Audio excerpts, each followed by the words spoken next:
Hello there, and welcome to Rise and Shine with Alissa and my special guest and my dear friend, Ulrike. Hello, good morning, good afternoon, or good evening, wherever you are in the world. Hi, Alissa. Hi. Thanks for inviting me. It's my pleasure. Here where I'm at right now, it's 7:30 in the morning. Where is it for you?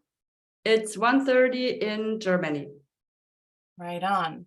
So in today's Rise and Shine, we will actually be talking about Rise and Shine. We began pre-production for this edition of the show talking about morning routines and what I do to support myself in the morning to make sure that I'm the best me showing up to my business and my family is I really do wake up before the crack of dawn. Some call it crazy, but I call it self-care. Ulrike, can you speak to that self-care? I know we've had many conversations about investing in yourself first. Yeah, I do the same. I don't get up at 4:30, but I do the morning routine. And actually, for me, every kind of success starts with self-care and with getting to know yourself, because you are the source of yourself, of your success. There is no other source of success than you. So the way you treat yourself will translate into your success directly. That's the fast lane to success. And that we were talking just before, and that's the rise part of Rise and Shine. In order for you to rise above the fray of the chaotic day-to-day world that grabs our attention, and in order to really be that beacon of hope, transformation, success, progress, that self-care piece is very crucial. And I think I love to have fun. So I think the world in general, let's just take a beat for a second. When you hear self-care, do you sometimes like drop into this really serious space? No, I don't. No, I don't know. I love it. It's my best time of the day. I love it. Yeah. Yeah, but it's not like that best time of the day that's like, woohoo, like going down a roller coaster. It's like the best time of the day because you get to be with you. Yeah, exactly. Yeah. It's just feel myself, feel who I am without all the stuff that's out there. Just me. Yeah. Because the good stuff comes out of me. The motivation comes out of me. The love comes out of me. And it's feeding me and it's growing me. And it's mostly it's growing love for me. Our big job. Our big job is to grow in love, because there's no success without love. No, I had an inspiration the other day, or an insight, I guess, the other day, that my work feels like love now, where I was starting to get to that place where like sometimes when we hear self-care, it can sometimes feel very serious. And my friend Chris told me the other day that there's a term for that. It's called seriosity. It's not curiosity, it's seriosity. Anyway, where was I going with that? No, Alissa, let me tell you something. When the whole self-care thing started, my thought was, oh, I'm not so important. Other people are more important. It's more important that I do my job and do the tasks and all of that. So for a long time, I kind of pushed it aside. But since I work with horses, I do personal development with horses. And when you walk up to a horse and you're not yourself, the horse will ignore you. And if you continue doing that, it will kick your butt. So I learned it from horses. I learned from horses and from animals. The first thing you can you take care of is yourself, because that's your survival. That's your survival. And that kind of convinced me, some butt kicking from horses convinced me. So that got me into doing the morning routine and the writing and everything. So yeah, it is the most important thing, and the most fun thing too.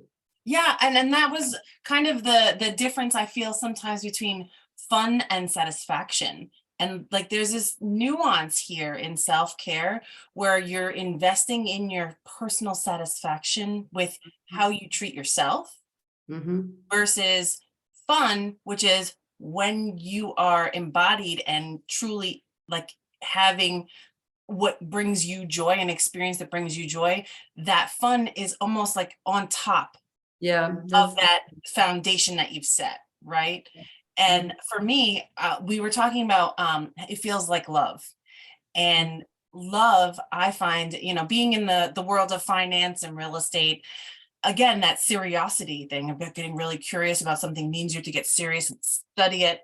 And not literally speaking, but energetically speaking, there's this layer of like gravity around learning something new in the area of finances. And I found a lot of my clients, when they come to like focusing in on their finances, they get this rigid feeling, but it doesn't have to be. It can feel like love, and it can feel like that foundation of Absolutely. joy, Absolutely. because Yeah. what I found is that when you feel all rigid and you operate only from that, what is it, left brain? That's Yeah. the Yeah. rigid side or the logistical logic side. When you're Yeah. operating only from there, you're not accessing all of the opportunity in That's front of you. right. Yeah. And that love feeling in finance, I've now coined an alliteration that's love leads to liquidity. If you're truly serving in your That's really business. cool. That's really cool. Yeah. Yeah, I think that goes for any business you do. Any business is if you start with love, it will be successful. Mhm. Because love is the big motivator. Love is what we all seek. And our work is just a translation of our love into a specific area or a specific talent or skill. But it all starts with love, and it's very easy to forget it. With love, it is you really have to seek it, you have to nourish it, you have to take time for it, because it's easily forgotten in our world. Yeah. Yeah. And when I recognized that service actually felt like love, I'll never forget. It was my parents used to go down to Florida to snowbird, right? During the winter time in the Northeast in the United States, people who have the option, they like to go south so they can enjoy the summertime warm weather, even when it's snowy and cold. Not me though. I I moved. do I do that too, actually. Do you? I snowbird in Florida. Right on. I became I come from Germany and I snowbird in Florida. That's great. Yeah, I became an actual snow bird. I moved to the snow belt in order to Oh, experience okay. more snow. Oh, okay. When they would travel, my father used to ask me to look after his animals and his plants. And he was an avid bird breeder. So he had a flight cage called an aviary where there was exotic finches in one side and like a different type in the main area, and then he had quail. I mean, but this love of his, this hobby that he poured himself into, it required daily or every other day attention. So when he would snowbird, I'd go watch his birds. And so I would go and fill up the seed and dump out the gross water and fill up those canteens for them, scrape up all the stuff that was on the bottom of the flight cage. And because his passion was breeding those birds, he was very particular about putting eggs with certain pairs of birds that were good parents. And so his whole act of breeding birds was love for him. It, really filled him up. But when he went down to Florida, I went and did this activity every few days just to kind of keep his stuff moving, watering the plants, making sure they weren't droopy or dead or brown by the time he got back 2, 3, 4 months later. And that act, I just remember when it occurred to me, I'm like, this feels like love. Doing this, like I'm not expressing my love to someone right now in this moment, which I think many times we often get stuck in like identifying that as love, like showing affection to people. But I think what we're getting at here is that love can look like a lot of different things. Yeah. Love can look like service, even when you're not getting praised for the act that you're doing in that moment. Yeah. And especially when you're building a business of service, that love is how you care for and how you pay attention to, Yeah. regardless of if you're in a conversation with your clients or the people that you serve. Yeah. Love is an attitude. It doesn't matter how you apply it. It's just how you approach things and how you feel about things. Yeah. It has many, many, many expressions. Yeah. Yeah, it certainly does. Can you think of an example from your business that equals love for you? Love. Love for me is unconditional love. And I learned that from animals. And I really studied it for many, many years. And I bring that to people. And I created an event, a festival, where I bring people together with a herd of horses in a field of love. And they just go in there. The horses are free. They can walk around. They can do what they ever want to do. And they show people how love is. They walk up to people. They touch them. The biggest thing that ever happened to me was I had 100 people in a riding arena with a herd of horses, and the horses lay down and went to sleep.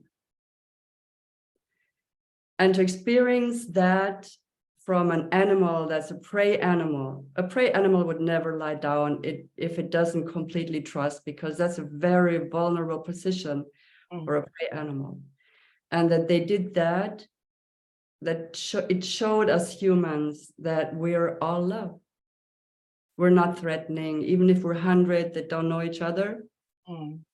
We have peace inside of us. And that's my mission. That's my work. That's my mission. I want to show people that we're basically loving. We can't always access it, but that's what we are. Yeah.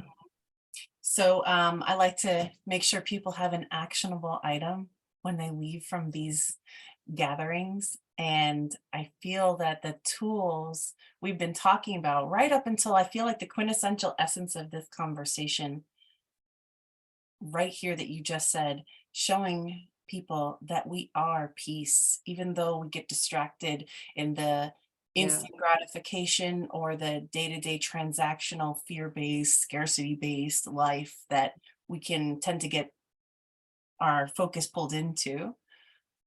What tools can we give our viewers to be able to drop more consistently into that space of love? You know, we've talked about doing something for people that you love without either looking for praise or gratification or acknowledgement. That's one way you can embody love.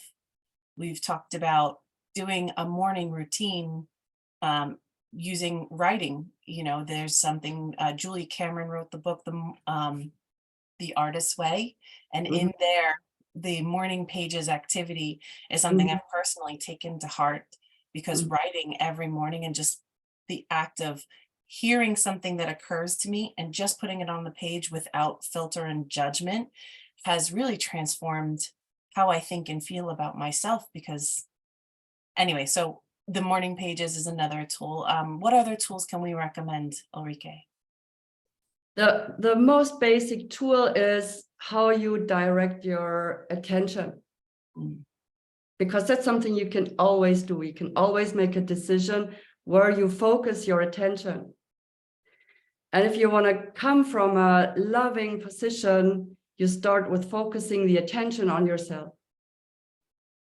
Just focus it on yourself and become aware of what you feel, whatever it is. If it's fear, if it's love, if it's sadness, whatever it is, you feel it, you accept it, and you're there. That's love. That's where it starts. Very easy. Yeah. Always works. Yeah, and it's very simple too. So another resource that I picked up along the way, Dina Proctor has a 3x3 meditation practice where it's 3 times a day for 3 minutes. So if you find yourself in a chaotic state of mind, count your breath for 3 minutes or put on a song you really like and just focus on your breathing. This is one way to reset that nervous system and to bring yourself back into a place of love, contentment, alignment, so that when you take action, it's coming from that grounded, centered place. Because I will tell you, I have learned the hard way, creating a life of a lot of strife and struggle, that when you're in that place of struggle, strain, fight, that fight or flight thing or hurry up and wait, decisions made from that place will bring you more Yeah. of that. Yeah. So be wise when you're making choices about how to behave, what's the next step to take. Try to remember that's the opportunity to come in and make a choice from a place of centered or love. Yeah. That way you can create more of that.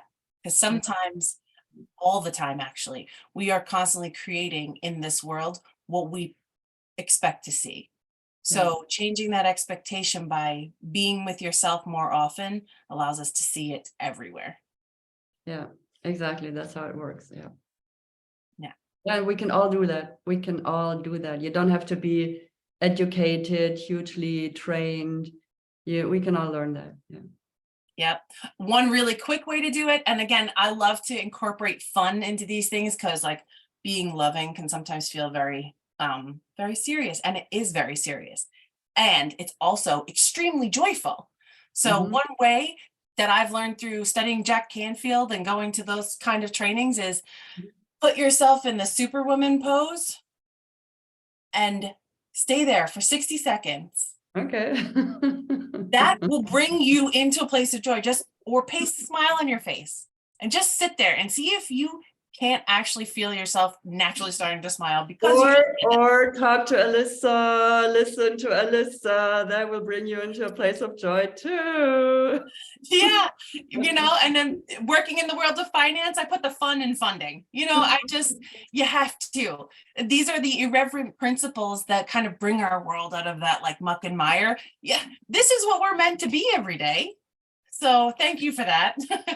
For me, it's just fun to be talking to you, Alissa, because here I'm in Germany, I'm a German, and here's you, you're the American, you invite me into the American world, and I just enjoy that. I just enjoy that. So thank you. That's Well, fun. thank you. I think that's something a lot of Americans need to hear right now, is that, this free spirit of progress is something we sometimes take for granted. And I really appreciate you saying that because I love living here. Yeah. It's an inspiration. Well, thank you.